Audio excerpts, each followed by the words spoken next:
Lula no primeiro turno? Eu fiz essa pergunta na minha coluna na Folha de São Paulo, mas eu resolvi trazer o assunto aqui para o meio porque eu acho que a gente ainda vai falar muito sobre isso. Ainda mais agora que faltam menos de 3 meses para as eleições. O Lula tem chance de levar no primeiro turno? Algumas pesquisas mostram que sim, mas eleição é matemática. E para derrotar o Bolsonaro no primeiro turno, o Lula precisa conquistar o voto de quem ainda não decidiu o que vai fazer lá no dia 2 de outubro. Tem uma parcela grande de gente que quer ver o Bolsonaro bem longe lá do Palácio do Planalto, mas não acha que a solução é eleger o Lula, gente. Isso é uma realidade. Se a militância petista quer tentar garantir a vitória do Lula no primeiro turno, são essas pessoas que precisam ser conquistadas desde já, e não na véspera da eleição, como aconteceu lá em 2018. Você talvez não se lembre, mas houve um movimento de gente que foi para as ruas com uma mesinha, 2 cadeiras, bolo, café, para tentar virar o voto quando o Bolsonaro já pintava como o vencedor da eleição. Bateu desespero em muita gente. Eu tenho repetido desde a eleição que não adianta chamar de fascista, de golpista, as pessoas que foram a favor do impeachment da ex-presidente Dilma, que apoiaram a Lava Jato, ou mesmo a prisão do Lula. E depois convidar para tomar café, quando perceber que a coisa não está dando muito certo. Os petistas costumam dizer que votar contra o Bolsonaro é um voto contra o fascismo. A tradição disso é que as pessoas precisam se unir contra um presidente autoritário, golpista, antidemocrático, e que o voto em Lula é a maior chance que a gente tem para o Bolsonaro fazer as malas e o quanto antes. Quanto a isso, eu acho que está todo mundo de acordo.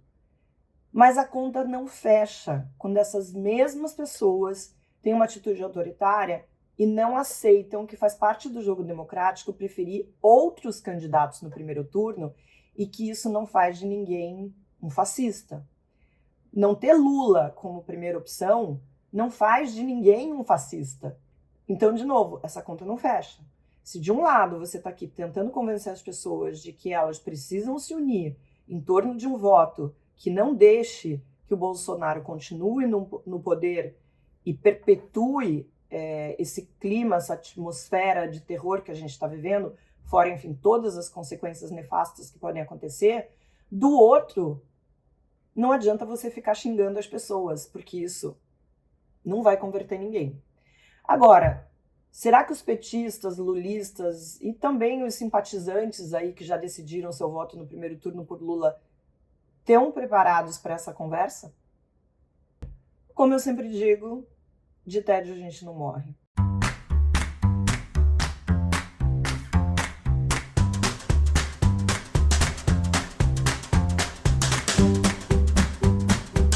Eu sou Marilis Pereira Jorge e você está no Meio. Você conhece o Meio? O Meio é uma newsletter que você recebe todos os dias às 7 da manhã. São 8 minutos de leitura com todas as informações que você precisa para começar o dia muito bem informado. Se você está chegando por aqui agora, por favor, se inscreve aqui no canal, é de graça. Aperte o sininho para receber as notificações dos vídeos, que são vários durante o dia todo. Mas vamos embora continuar esse papo. Você vai de Lula no primeiro turno? Você vai ouvir essa pergunta com cada vez mais frequência. Assim que a campanha começar oficialmente, a pressão vai aumentar, gente, vai aumentar muito para que o candidato que tem mais chances de derrotar o Bolsonaro ganhe no primeiro turno. Há uma série de simbolismos numa vitória assim, mas o principal é o recado do brasileiro de que a maioria da população não quer mais Bolsonaro como presidente, e já no primeiro turno. Hoje, as pesquisas mostram que esse candidato é Lula.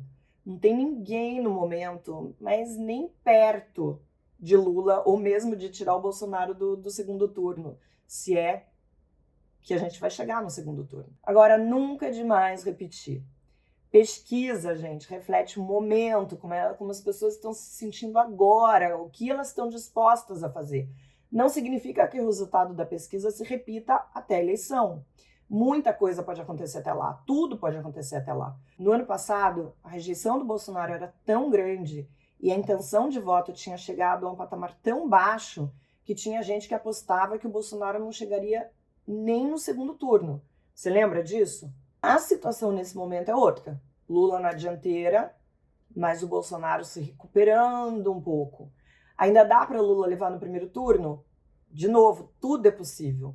Mas a estratégia da militância para ajudar Lula a conquistar esses votos que ele ainda precisa não parece nada inteligente. Se a sua resposta for qualquer coisa diferente de claro, estamos aí, quando você for perguntado sobre o seu voto no primeiro turno, pode preparar o crachá de fascista. Não vale indecisão, não vale outro candidato, não vale dizer que o voto é secreto, não vale desconversar.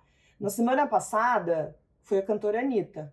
Hoje, pode ser você. Parte da esquerda já decidiu que ou você é Lula ou você é Bolsonaro, que não existe meio termo. Você já deve ter visto, nas redes sociais, por exemplo, quando alguém diz que ainda não decidiu sobre o primeiro turno, e não precisa ser uma pessoa famosa como a Anitta, a resposta do militante é: vai cravar 22 com gosto, bolsonarista envergonhado. Pelo que a gente tem nas pesquisas no momento, essa disputa vai continuar polarizada.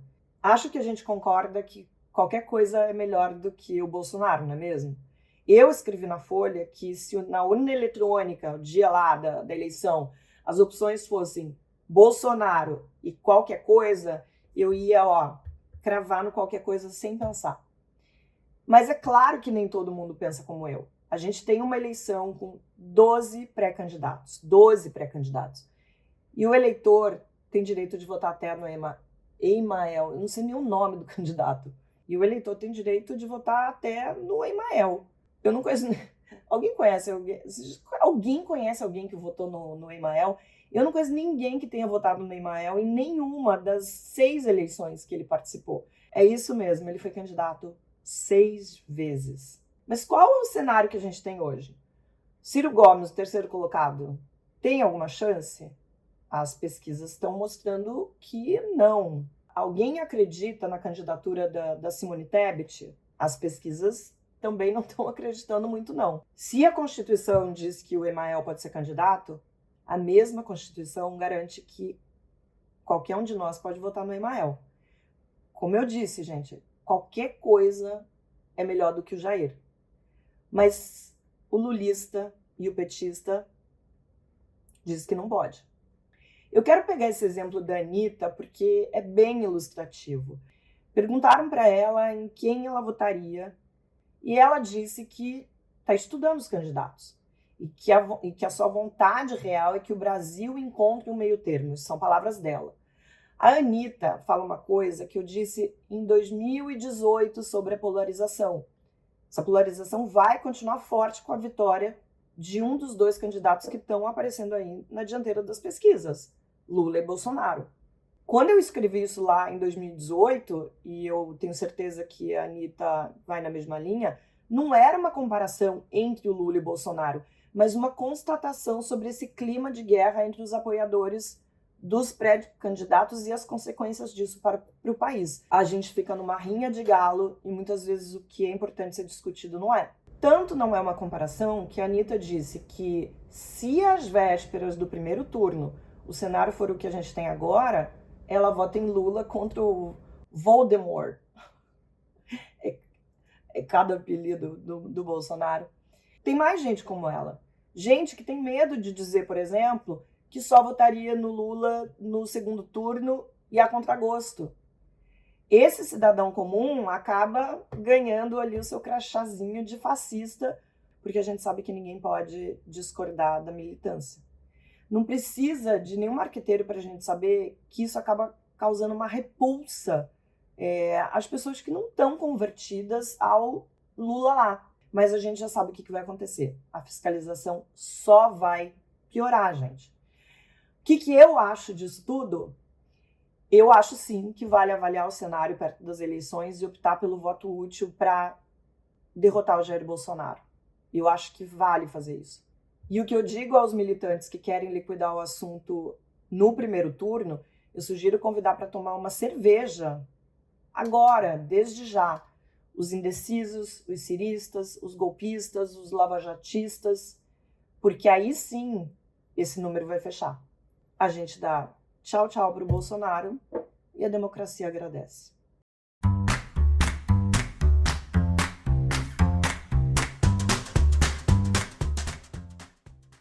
Após um hiato de 9 dias, Elon Musk quebra silêncio no Twitter. Essa notícia estava no site da CNN Brasil e eu cliquei porque eu imaginei que ele estava em silêncio sobre algum assunto importante e agora tinha resolvido se pronunciar. Você também não pensaria nisso? Não foi nada disso, gente. Ele estava só sem twittar, sem dar as caras nas redes sociais. Tipo uma blogueira fitness que não posta o café da manhã. A notícia dizia o seguinte: o bilionário estava desde o dia 21 de junho sem publicar nada na rede social. E ela conta, e aí vem uma sequência, ela conta a sequência dos tweets do Elon Musk. Os tweets vão desde um que ele lamenta a morte de um youtuber, até um que ele diz estar se sentindo talvez um pouco entediado. Isso, meu amigo, minha amiga, não é notícia.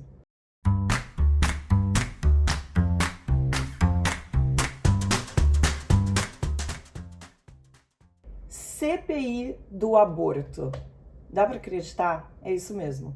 Uma deputada estadual de Santa Catarina quer instaurar uma CPI para investigar o aborto legal que foi feito por uma criança de 11 anos.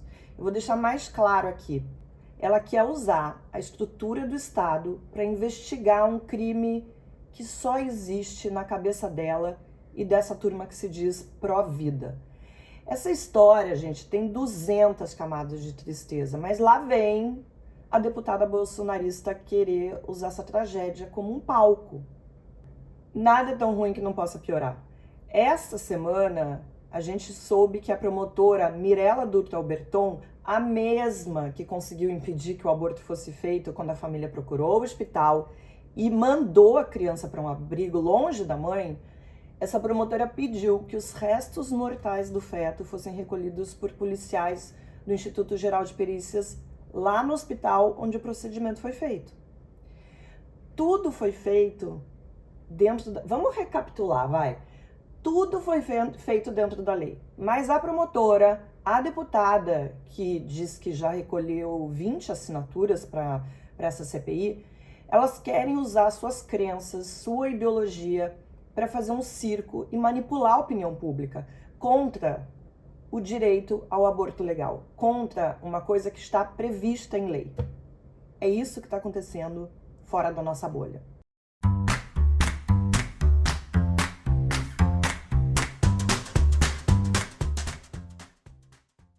Vamos embora pro nosso café? Que só um café para aguentar esse noticiário. E olha o que eu trouxe para o nosso café. A minha xícara, caneca, sei lá, de peitinho. Ó. Bem provocativa, bem feminista baranga. Semana passada, o assunto principal foi sobre essa masculinidade ideológica. Se você não viu o vídeo, vai lá para ver que tá bacana o papo e teve muito comentário legal. O Yuri Pedrosa diz: é aquele tipo de assunto, masculinidade ideológica, deveria vir com teste no final para os homens saberem se o seu comportamento é assediador. Hashtag fica a dica. Acho bom a gente começar a fazer uns testes no final de cada vídeo, né? O Paulo Mendes diz o seguinte: excelente tema, gostando cada vez mais do canal. Sempre que vejo uma notícia de feminicídio, assédio ou violência contra as mulheres, fico me perguntando por que alguns homens não conseguem lidar com rejeição ou não. Me parecem aquelas crianças que dão um show em loja de brinquedo quando os pais não dão o que eles querem. Será que alguém falhou na criação deles? Paulo, é isso. Eu acho que tem uma falha na criação, tem uma falha no que a gente aprende como sociedade também, dos papéis das mulheres e dos homens. E isso tudo vem mudando, isso tudo vem sendo contestado. E é o que eu falo no vídeo da semana passada. Tem alguns homens que simplesmente não aceitam essa mudança que a gente já está vivendo. O H. Moraes, eu adoro gente debochada. Ele é assim: Marilis, mas e aí? Quem ganhou a briga dos cachorros? que era a não notícia da semana passada. Eu não faço a menor ideia, não tô nem um pouco interessada. Porque o noticiário já tá osso, né? E eu faço uma provocação na semana passada sobre por que a gente clica nessas notícias que não tem o menor interesse. E o Gustavo Hassi fala, clicamos porque a fofoca é inerente ao ser humano, já desde a antiguidade. É verdade, a gente gosta de uma fofoquinha, mas assim, qual é o interesse de certas notícias? Nenhum, né? Eu levei um susto até quando eu li essa mensagem. O Marcelo Barreto não gostou nada, falou, minha filha, você conseguiu se superar como uma criatura ridícula. Quer dizer que homem deve ser tudo emasculado, que um homem ser homem é um perigo para o mundo? Depois não reclame quando um terrorista maometano tentar fazer miséria com você e não houver quem lhe proteja dele. Bem que a esquerda tem uma tara por criminosos mesmo. Gente, uma coisa não faz o menor sentido. Quem que tá falando que o homem tem que ser emasculado só porque porque a gente tá falando da questão do assédio? Por essas e outras que a gente precisa ficar se repetindo, falando sobre o mesmo assunto, porque simplesmente não entra na cabeça de umas pessoas, principalmente de uns homens. Se bem que tá cheio de mulher também, que eu vou te falar, né? Mas eu fico feliz que gente como o Marcelo assista ao vídeo. Ele pode ficar um pouco revoltado, mas vai que entrou um pouquinho só de informação na cabeça dele. Vai que. E claro, tem dica pro final de semana. Dica da Mari. A minha dica é um filme que tá nos cinemas. Tudo em Todo Lugar ao Mesmo Tempo. Eu amo esse nome. O nome em inglês também é divertido. Mas é um filme que ou você ama ou vai achar a coisa mais louca que você já viu nos últimos tempos. Ou os dois. Eu achei a coisa mais louca que eu vi nos últimos tempos e eu amei muito o filme a ponto de querer assistir de novo.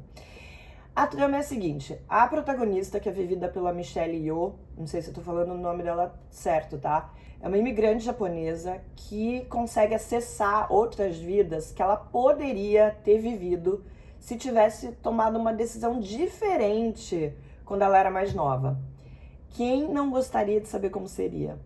Eu fico pensando, por exemplo, e se eu não tivesse saído de Ponta Grossa? Acho que eu ia estar casada com um fazendeiro bolsonarista.